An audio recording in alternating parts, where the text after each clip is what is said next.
Welcome back to the Tulsa World OU Sports Extra Show. I'm OU beat writer Mason Young. He's sports columnist Barry Tramel. We're kind of flying on a wing and a prayer this week, Barry, because Jawan Lee, our assistant sports editor, who typically hosts this show for us, is on paid time off this week, getting some much deserved rest. But we're still here, and the world is still turning. There's lots of things happening in the OU sports universe.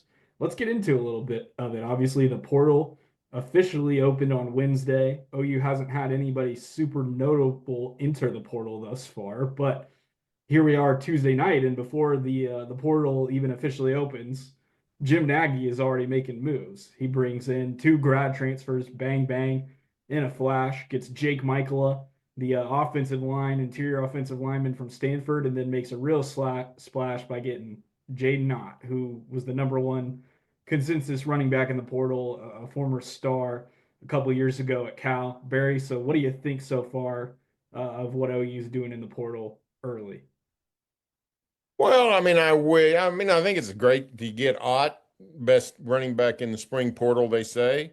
Uh, I wish they'd have got the best receiver in the spring portal or the best O lineman in the spring portal. But if you can't get those, you take what you can. So I didn't know that running back, tailback was a position of need. I think the four guys that are back are all good players. They've been productive over a variety of times.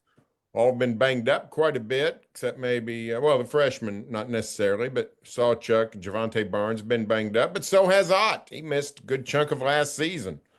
So, it's good to have more good players, but I don't know that this moves the needle anywhere because, like I said, tailback was not, in my mind, a position where the Sooners were sort of scrambling. Yeah, I mean, I think that's fair. I think Xavier Robinson, by all accounts, really obviously in the back end of last season, and then in the spring too, he really showed some things, and I think they really like him. But it seems like Nagy had been kind of scouting Ott back for a while. There was some people I think retweeting on X the other night. I guess Nagy had like a year or so ago done an evaluation of Ott as a player that he would, in theory, try to get to the Senior Bowl, this coming year. So I guess he's been really high on Ott for a while, and felt like he could make the team better. And we're probably going to see some other effects of that before Ott was announced. Sam Franklin hops in the portal. He was just further buried down the depth chart by that move, and maybe we could see a Taylor Tatum or a Javante Barnes enter the portal. Just for lack of opportunity because of the addition of Ott and Xavier Robinson's emergence. I don't think Gavin Sawchuk's going anywhere. I think he's a guy that really loves OU and will kind of just stick it out. But yeah, I think we could continue to see some more movement in the running back room. And yeah, I mean, this is sort of a gamble. You're banking that Ott can return to being the player he was before he had ankle issues last year and wasn't nearly as productive as he was, 2023 when he was all Pac-12. But if he can, him and Robinson, the speed of Ott, the power of Robinson, and then you bring the +1 run game with John Mateer, that could be a really nice ground combination for you with this Arbuckle offense. What do you make of Michaela coming in from Stanford? It's a guy that has played some center, can also play some guard. How do you feel about that? Well, I thought it was a nice addition.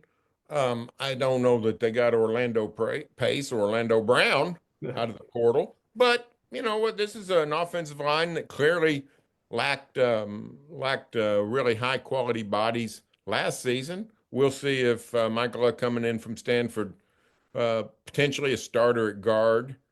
Um, I don't know about the center situation. Can he play some center? Maybe. Who knows?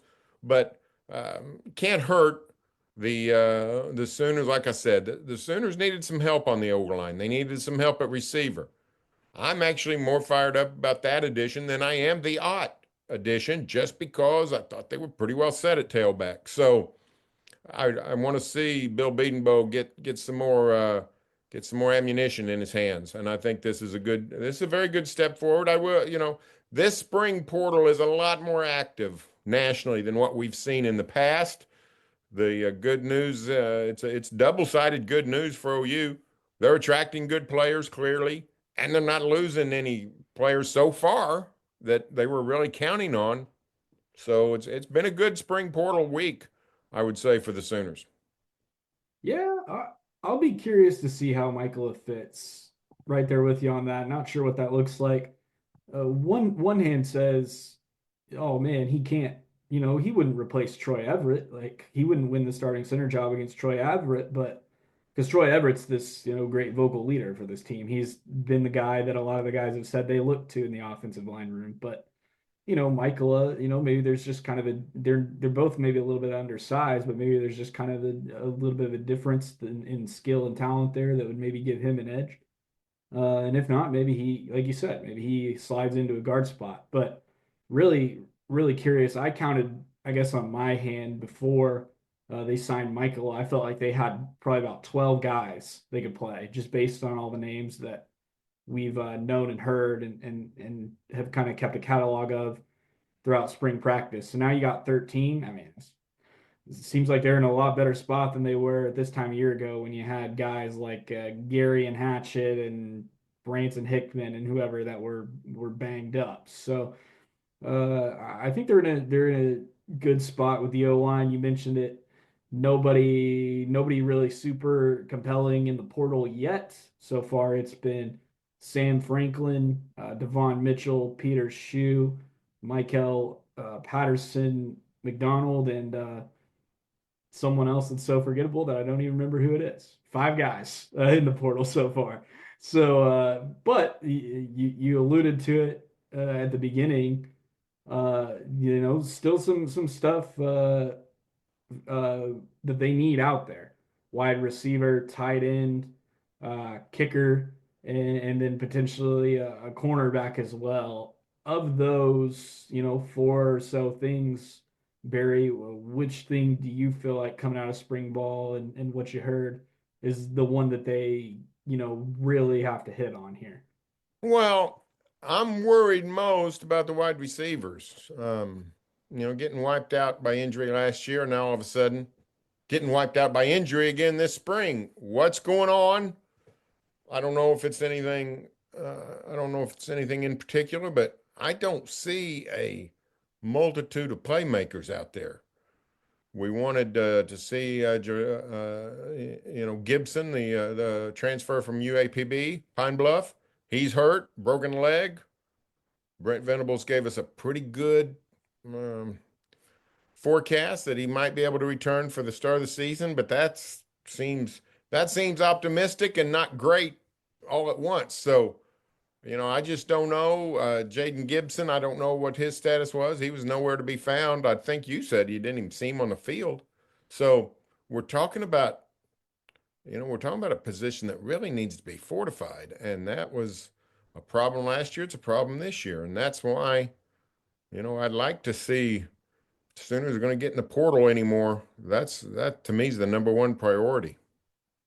Yeah, I'm right there with you. I mean, Giovanni Gibson goes down, and obviously the prognosis is decent, but you don't know, what kind of player he's going to be coming back. And you look around the rest of the room, the other transfers that they got in the winter, Satania and Keontez Lewis, they get banged up in the spring. Dion Burks practiced at the Crimson Combine, which was good. He looked good doing it, but he missed some time in the spring. Zion Reagans was on the shelf. Ivan Carry on has been banged up a little bit, here in the off season. So it's pretty confounding that this position group is getting racked up again after like you mentioned last year, and they got to figure that out, whatever that is. But yeah, I agree. I think they probably need some real reinforcement there.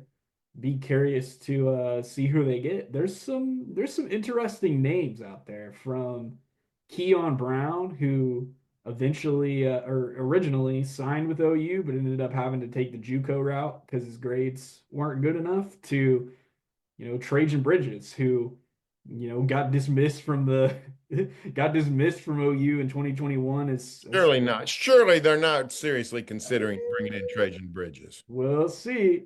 I think if you're Bridges, you actually probably don't want to do it because you know that there's going to be a lot of scrutiny with coming back to a team that you were dismissed from for your alleged involvement in a robbery. And obviously he's, Seems like a terrible idea. yeah, and maybe it is, but we'll see who emerges there. And yeah, that's probably the key one. I am honestly actually, Barry, most concerned about kicker. I mean, what we saw at the Crimson Combine the other day from Liam Evans, who redshirted last year, Austin Welch, who's a Kennesaw State transfer, and then Grayson Miller, who's a UCO transfer, and is kind of an afterthought in that room. He was the best one. The other two that in theory are competing for the starting job looked terrible. I mean, they weren't asking these guys to kick 50, 55-yard field goals. It was 35, 40, the stuff that should be automatic. And they missed a number of them. So I am concerned about wide receiver. And, if you could add a plus, that a difference maker at tight end. I do think you need a veteran corner too for sure, but kicker all of a sudden has me shook and asking You're Brent. awful. You're an awfully optimistic young chap. I mean, the kicker didn't matter at all last year because they didn't score enough touchdowns or get into enough field goal ranges to make it matter. Um, if you're telling me the punters stink, then I'm going to be alarmed. But last year, punter was the best position on the team.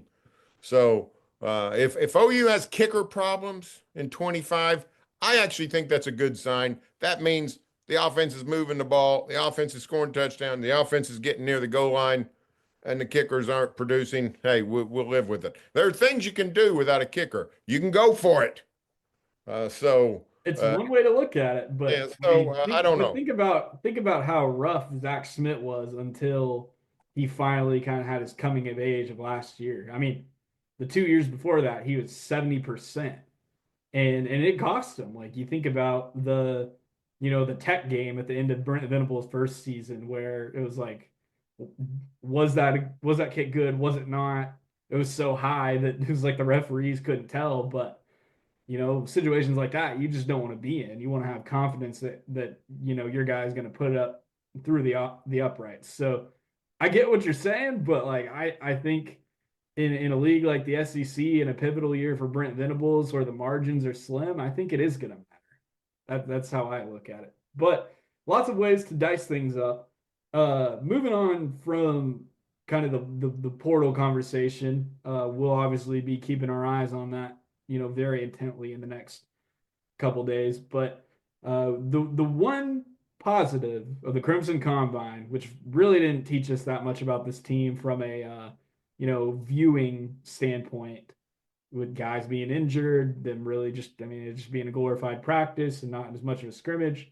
The one positive was we had some great access afterward, sort of a media marathon or a media combine, if you will, where we got to talk to not only Brent Venables, but new offensive coordinator Ben Arbuckle for the first time, new linebackers coaches Nate Dreiling and Wes Goodwin, and some players as well, including transfer quarterback John Mateer. Curious, Barry, what were, maybe some of the most interesting things you heard out of that, hour and a half combine session? Well, I was most impressed and encouraged by Ben Arbuckle. We had heard about his personality, his energy, his enthusiasm. That came across clear in the interview room. I mean, even before he started, he came in and just spoke to everybody, sort of all at once. It wasn't any kind of let's have a serious introduction. I can see where his personability, his personality, really is a strength. So I thought that was so the reports seemed to be authentic, that he's really making a difference. I went back and looked it up, and it made me think, the last several OU offensive coordinators have not been bubbly. They've not been outgoing. They've been quiet, reserved, withdrawn in some cases. We're talking about Josh Heupel, Lincoln Riley. Um, Jeff Lebby was that way. Seth Luttrell was that way. Yeah, you have to go back really to Kevin Wilson to find a guy that was sort of sort of energetic. So I found that very good, and I enjoyed that very much. So it's good to meet the other guys, but Ben Arbuckle's the one that really sort of tripped to my trigger. I thought Arbuckle was good too, but maybe, having like at least like we've heard him in some forums before, right? Like he's done some like shows, like he's done like a couple interviews since he's been on campus. So maybe that just kind of dulled my mind to it a little bit, but I was really impressed with Nate Dryling. I thought he was fascinating and really well spoken. I think the thing that stood out to me was, or maybe the funniest thing he said was that, his dad is Randy Dryling, who I think you've had some correspondence with, great Kansas high school coach, has won like 10 state championships. And Nate Dryling was saying the biggest thing he took from his dad was he literally brainwashes his players to think that they're better than they are. And so, at the end, they believe it, and they play like it. And just looking at that room that he has with guys like Kip Lewis and Kobe McKenzie, Samuel Masigo, Kendall Daniels, the thought, I mean, they're already kind of freaky, kind of twitchy guys. And the thought of Nate Dryling, in theory, brainwashing them to think that they're even better than they actually are could mean some really, good things for that group this year. I also thought it's funny, he said, if you need a house in Jonesboro, Arkansas, I have one. Hey, he bought one He awfully quick. What? How long was he there? 6 weeks, a month? I think it was less than a month, honestly. Boy, he bought a house quick. For crying out loud, most coaches don't do that. Yeah, and the thing too is this is a guy that's never in his entire coaching career has never been anywhere more than 3 years and has seldom been anywhere more than one, as he's just kind of continuing to climb the ladder. I wouldn't expect him to be here that maybe a year or two, and then he's on to being maybe like a defensive coordinator at like a better G5 or maybe even at like a low power four even. But he was he was amusing and talk got asked whether or not he's shown his players any of his Pittsburgh State tape. He was a four-time All-American and won a national championship at the D2 school in Kansas. And he said, I haven't, but I've been telling my guys that if they keep missing tackles, Pittsburgh State is where they're going. So he's got a good sense of humor and potentially will just kind of pick up right where Zach Alley left off with this linebacker group moving forward. Anything else that stood out to you from Wes Goodwin or Mateer or even Venables? No, not really. Like I said, Arbuckle was the shining star. I enjoyed well, I did enjoy Mateer. Sounds like he's going to be a good guy to talk to every week come the season.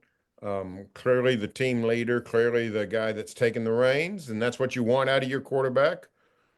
He sounds like just as advertised, uh, borderline confident, cocky, somewhere in there, who knows? But definitely in the Baker Mayfield family of communications. So I think that's good, and I'm looking forward to certainly not just seeing him play, but also talking to him on a regular basis. Yeah, seems like a program guy. I mean, I thought it was cool that obviously it inconvenienced us a little bit because he was, super late to his press conference and we were waiting around for him. But it was kind of cool to see that, he made it a point to after the Crimson Combine, okay, I'm going to stay out here and sign every last autograph that I have to. It just seems like a guy who really, values his opportunity at Oklahoma and is going to try to, make the most of it, wouldn't you say? Yeah, and he mentioned, I think, something about he's been up Washington State. We did the mileage. What is it? 1,900 miles up there, 1,600 miles, something crazy. And he talked about how nice this is for his parents. He said a lot of family and friends from Little Elm, 2 hours, 45 minutes away. So it's I think it's a good fit. We see the turmoil in some places around the nation concerning quarterback movement, some in this very conference, the Southeastern, and that doesn't, the Sooners sort of know who their quarterback is. Now, they knew who their quarterback was this time last year too, and it didn't work out. But I think Mateer is a little bit more of a proven commodity. I think Sooners are in better shape at that position on every level, from quarterbacking to leadership to the media to all concerned. I think quarterback I was a position of weakness last season for the Sooners. I think it's going to be a position of strength this season. Do we want to get into the Nico madness here a little bit? Because It's the best thing in America to talk about. Are we talking Nico Harrison? Or are we talking about Nico, I'm going to leave you? Because both those guys have had some rough weeks. we could talk about both, honestly, but I mean, What it kind of did. world? Hey, Mason, the Mason-Dixon line. Let me ask you this question. In what kind of a world are we living in where we wake up on this fine spring day and the Oklahoma football Sooners have a much more credible general manager than the Dallas Mavericks, who were in the NBA Finals only 10 months ago? What a world we're living in. Yeah, for sure, for sure. And Jim Nagy, and I mean, we kind of saw it localized. Jim Nagy said during the combine the other day, he said with the Nico Yamaliava stuff, this can't happen here. So it sounds like, Tennessee's. I don't think they even have a general manager. Their NIL collective, I think, has been established and kind of handles that stuff for them, but. What a mess that's turned into, and if we can avoid any sort of similar madness here in Oklahoma, this into spring, into summer, I'd be for that. What say you? Sign me up. Sign me up. Yeah. Sign me up. All I right. the spring. Let me say this: the spring portal has turned a lot more fun and a lot more interesting than it was a year ago. I don't know if this is going to stay. I don't know if this is the upcoming house settlement case. I don't know if this is the July 1st deadline for getting your salary cap in order. But man, it's a turnstile right now. Yeah, absolutely. You think back to last year, and other than Branson Hickman, who didn't really pan out at all, and then Dominic Williams, obviously Williams was a big deal, but I don't remember, just a whole lot of really impressive portal action for OU. And then here we are, Ott and Michaela the day before the portal opens, and that's just the start. They've still got a lot of that they want to accomplish, that Jim Nagy wants to go out and get on the portal. So Barry and I will be on top of it for all you OU fans. You can see our Twitter handles here in the bottom left of our pictures. Be sure you're following us on X and keeping apprised of everything with the OU Sports Extra coverage of OU sports on OUSportsExtra.com, TulsaWorld.com, and on the Tulsa World YouTube channel. For Berry Tramel, I'm Mason Young, and this has been another episode of the OU Sports Extra Show.